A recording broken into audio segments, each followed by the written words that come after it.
Hi everybody, I'm back again. I'm gonna go look for some morels today. Just a quick little adventure here in Idaho.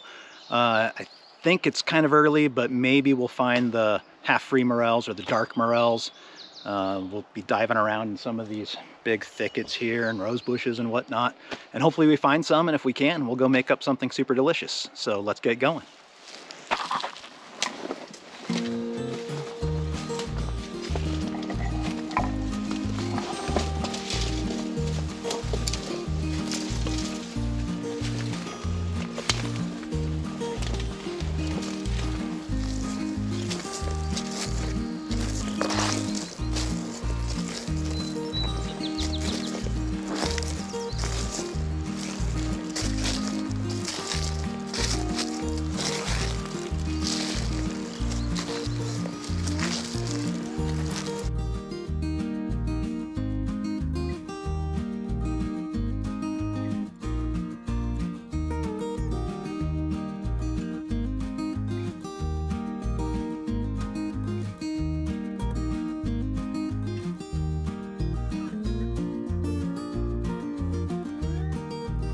Okay, lucky me, I'm off to a red hot start here. I've been walking for about 10 minutes and I found a couple of the dark morels. They might be half-free morels, but we'll pick them and find out.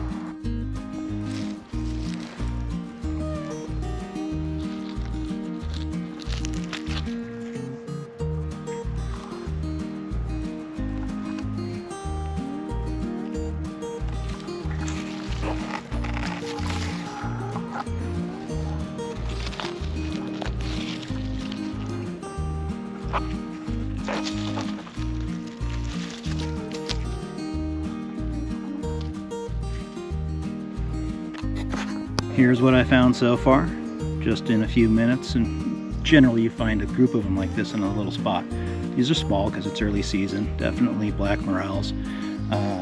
Hunt with a mesh bag. You always want to hunt with a mesh bag. If you're not familiar with the morel, you want to leave the spores behind so that you get a crop next year. So hunt with a mesh bag so that while you're walking, you're dropping these little microscopic spores all over the ground, and you'll have next year's crop. If you put them in like a plastic bag or something, you can definitely kind of put a dent in the population as the years go by. I've made that mistake, won't do that anymore. If you're not familiar with the morel is a gourmet mushroom, and you can't really grow them in captivity, so to speak. You gotta find these wild, and it takes some effort some years. And so far this year, I've been out probably 3 times, and this is the first bunch I found. So I'm super excited. Hopefully this isn't all I'm gonna find, but I'm gonna keep looking, so let's get going. All right, I found a good patch of larger morels. Looks like some black ones, maybe some half-frees. I'll show you the difference after I get them picked. But you find them in patches like this. If you find one morel, you're gonna probably find several. Super excited to find this bunch. That's a good sized pile of morels. All of these morels I found probably within a 20 square foot area. So if you find one, slow down, take your time, and you'll find more. If you find one, you're going to find a bunch, usually, at least a half a dozen. I'm not going to say that's a hard and fast rule, but I'm going to keep looking in here because I know there's more. Okay, good lesson right here.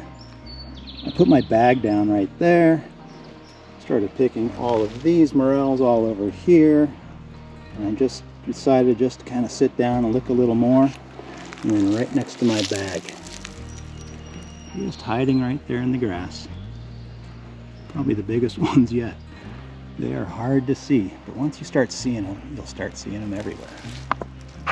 We get asked by people who have never had morels, what does a morel taste like? So the best description, and I think it's a very good description, that I have come up with is take the earth, shrink it down into the size of an apple, and take a big bite out of it. That's what a morel tastes like. It tastes like the earth. It is absolutely one of my favorite foods in the entire world. And there's a lot of different ways to make them. There's a lot of different kinds of morels, so I'll be doing this more and more. This is just my first day finding them, so now I'll start looking almost every day until the season ends. So there you go. You definitely want to try these if you've never had them before, but also if you've never picked wild mushrooms, go with somebody that knows what they're doing. Don't just start picking wild mushrooms and eating them. You definitely want 100% ID. Although it's hard to mess a morel up. But there is a false morel, and you can get them confused. So if you're going to do this, do it with somebody that knows what they're doing, okay? Small group of morels. So tell me when you see them.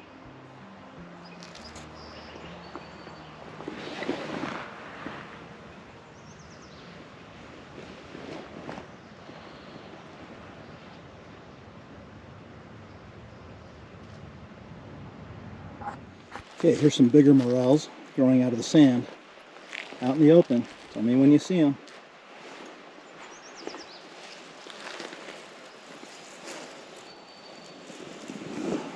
All I can say about that is delicious. So I have apparently walked by this morel probably a half a dozen times so far, which absolutely proves the fact that's not true that morels will hide and then pop up as soon as you walk by. And I came back by and finally busted this one. So I'm pretty sure that's not true, but totally true.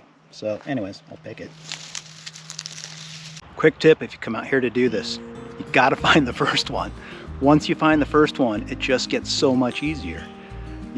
Your eyes just kind of know what to look for, and all of a sudden you see the shape, the color, and you just start seeing them. But you gotta find the first one. The very first time I ever went and did this with friends, we walked a 3 or 4 acre field and never found one, and on the way back we started finding them by the hundreds. We just had to find that first one and get our eyes dialed in, and you just start getting them. So be patient, go slow, you'll find a few.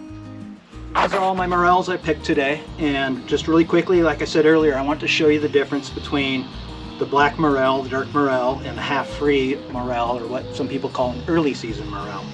So the black morel, when I cut this in half, you'll be able to see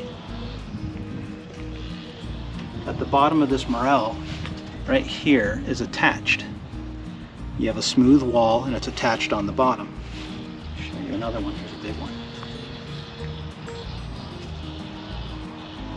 So again, smooth wall on the inside, attached at the bottom.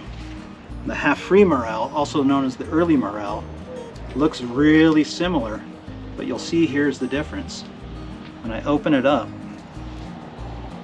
you'll see the cap is actually a cap, and it's not attached here at the bottom. It hangs like a skirt over the stem.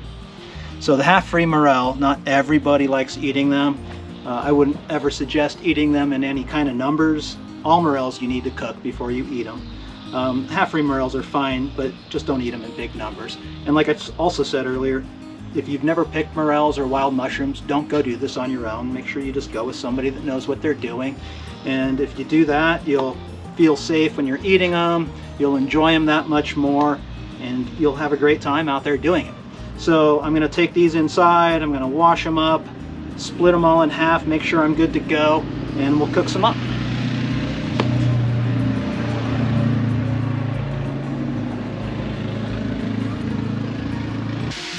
Okay, I'm back in the kitchen.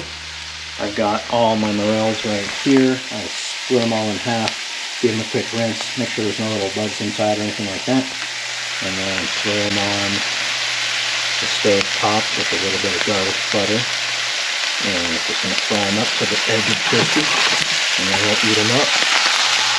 Super excited, first ones of the year.